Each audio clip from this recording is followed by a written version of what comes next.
How to recalibrate your laptop battery. One of the most important things that people often forget to do with their laptop batteries is to properly calibrate them.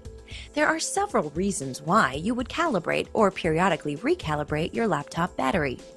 The most important reason is to increase the battery's performance and to accurately display the gauge that shows how much battery life remains. Recalibrating your laptop battery is actually quite simple.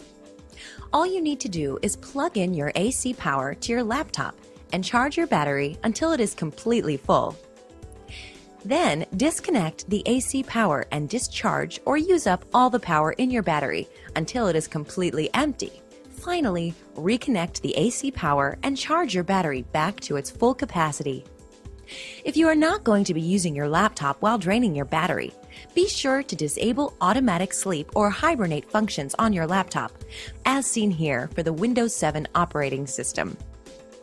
By going into the power management located in your system preferences, your battery will drain faster if the screen is set to always on as well.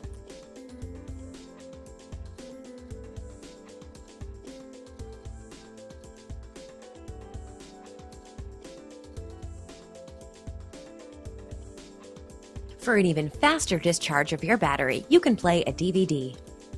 After completing the recalibrating processes, be sure to set power settings back to your desired levels. Finally, how often you should calibrate is dependent upon the manufacturer of the battery. However, for optimal usage, once a month. Please visit our video library for any other questions you may have, or contact one of our representatives.